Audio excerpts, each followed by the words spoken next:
ঢাকায় লুট হওয়া রাষ্ট্রীয় সম্পদ উদ্ধারে কাজ করছে ছাত্র জনতা। আজ সংসদ ভবনের সামনে মাইক লাগিয়ে লুটের মাল ফেরত দেওয়ার আহ্বান জানান তারা। এ সময় অনেকে তাদের কাছে লুটের মাল জমা দিয়েছেন। আসসালামু আলাইকুম। আমরা গণভবনে ছিলাম, তো প্রথম থেকেই দেখছিলাম যে বিভিন্ন জিনিসপত্র খুলে নিয়ে যাওয়া হচ্ছে। আমরা এরকমও দেখেছি যে ফ্রিজে যে মাংস সেগুলোও নিয়ে যাওয়া হচ্ছে। তখন আমাদের কাছে খারাপ লেগেছে। আমরা প্রথমে 3 জন দাঁড়িয়েছি রাস্তায়, সবাইকে আটকিয়েছি।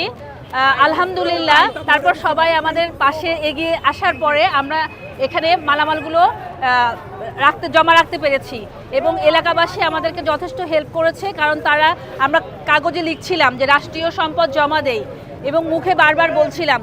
কিন্তু এখান থেকে একটা ছোট ভাই, আমি ওনার নাম জানি না, ওনাকে থ্যাংক ইউ, উনি কম্পিউটারে কম্পোজ করে বিভিন্ন জনের হাতে দিয়ে দিলেন। তখন আমার ভলেন্টিয়াররা এখানে দাঁড়িয়ে গেলেন এবং উদ্যোগে আমাদের আরও 4টা পয়েন্টে 12 জন করে ভলেন্টিয়াররা কাজ করছেন। তো আমরা এটা সুন্দরভাবে রাষ্ট্রের কাছে হ্যান্ডওভার করতে চাই।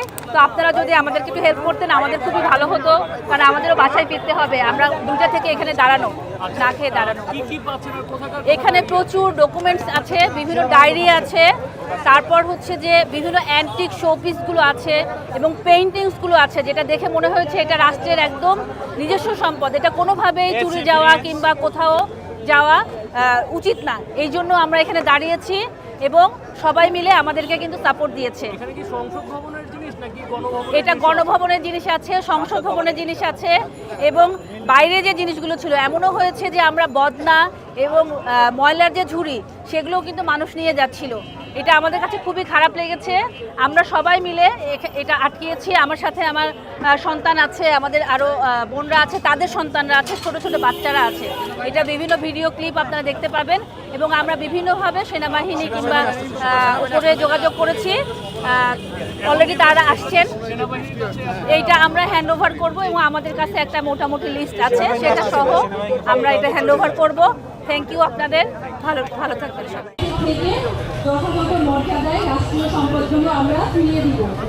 আপনারা প্লিজ আমাদের সাথে আমাদের 12 জনের একটা টিম আমরা পাঠিয়েছি অলরেডি। ভিতরে অনেক মাল রাইখা দিতে আছে, বুঝছেন? আমি এই যে দেখতে আছি, ওই যে 2টা এসি নিছিল, আমি এসি 2টা আইনা দিছি। এই একটা চেয়ার বাই করছিল, আমি চেয়ারটা আইনা দিছি। ঠিক আছে, আমি ওই ভিতরে যদি লোক পাঠাই 2-4 জন, তাহলে মাল আরো বাইরে আসবে, বুঝছেন?